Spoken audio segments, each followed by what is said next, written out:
Hello jawans, welcome to modern vlog. So இந்த வீடியோவில் பார்த்தீங்க அப்படின்னா தெய்வநேயம்மாள் காலேஜ் ஒரு பார்வை பார்க்க போகிறோம். மெயின்லேயே இருக்குங்க. அதாவது பெரிய பாசிட்டிவ் பார்த்தீங்க அப்படின்னா மெயின்லேயே இருக்குது. நீங்கள் பஸ்ஸு விட்டு இறங்கின உடனே காலேஜில் உள்ளே போயிடலாம். நீட் அண்ட் க்ளீனாகவும் இருக்கும் காலேஜு. இப்போ தான் உள்ளே போயிட்டுருக்கோம். என்ட்ரிலே பார்த்தீங்க அப்படின்னா துளசி செடி இருக்குது. அதோட என்னென்ன பயன்னு கொடுத்துருக்காங்க.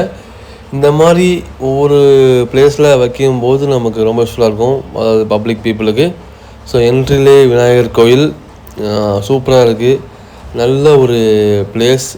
நீங்கள் என்றைக்காச்சும் காலேஜில் மேம் திட்டினாங்க, இல்லை வீட்டில் பேரண்ட்ஸ் திட்டினாங்க அப்படின்னா இங்கே வந்து நீங்கள் உங்கள் பீஸ்ஃபுல்லாக உங்கள் மைண்டை ரிலாக்ஸ் பண்ணலாம்.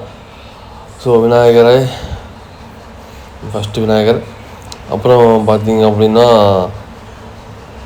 ஸோ உள்ளே என்ன சாமியாக இருக்குதுன்னு பார்த்தீங்கன்னா துர்க்கை அம்மன் சூப்பராக பண்ணியிருக்காங்க, நல்லா அலங்காரம் பண்ணியிருக்காங்க. அடுத்தது பார்த்தீங்கன்னா சரஸ்வதி பார்த்தாச்சு. அப்புறம் பார்த்தீங்க அப்படின்னா ஒரு 9 சாமி இருக்கு இல்லையா, 9 கிரகம் மாதிரி 9 சுவாமிகள். ஸோ சுற்றிட்டு அடுத்ததாக வந்து பார்த்தீங்க அப்படின்னா இவரும் பேர் தெரியல எனக்கு, ஆனால் நல்லா அலங்கரிச்சிருக்காங்க சூப்பராக. சரி, ஓகே காய்ஸ், நம்ம வந்து கோயிலை பற்றி முடிஞ்சு உள்ளே நம்ம போகலாம். மணி இருக்குது, சூப்பராக வச்சுருக்காங்க.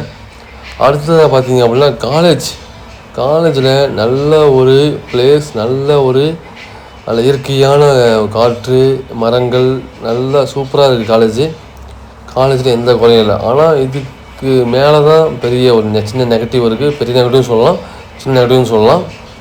அது ஒரு பீப்புளை பொறுத்து, ஒவ்வொரு ஃபேமிலியை பொறுத்து அவங்க அமையும், சரிங்களா. உள்ள காலேஜ் இப்படி தான் இருக்கணுன்ற ஒரு எக்ஸாம்பிள் இது மாதிரி இருக்குது.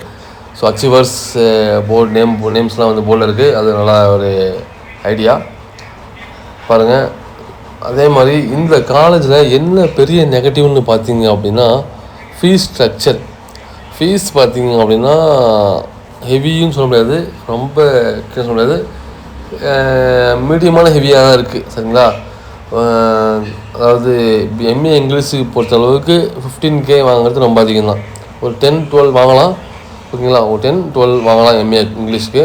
ஏன்னா வந்து அவங்க ப்ராக்டிக்கல் கிடையாது, லேப் இல்லை, ஸோ எதுவுமே இல்லாத போது 15Kன்றது கொஞ்சம் ஜாஸ்தி தான். அதே சமயத்தில் எக்ஸ்ட்ரா வந்து ஆக்டிவிட்டீஸ்க்காக ஒரு கோர்ஸ் சொல்லி செமஸ்டருக்கு 1 இயருக்கு 8,000 வாங்குறாங்க. அதுவும் தேவையில்லாத ஒன்று தான் சொல்லுவேன். உங்கள் சப்ஜெக்டை பற்றி நாலேஜ் இருந்தாலே போதும், நீங்கள் வந்து ஜாப் அச்சீவ் பண்ணிடலாம், ஜாபுக்கு போயிடலாம். மற்றபடி வேறு ஏதாவது கோர்ஸ் கற்றுக்கணும்னு அவசியம் இல்லை. So thank you, Jai Hind, bye bye, see you in the studio.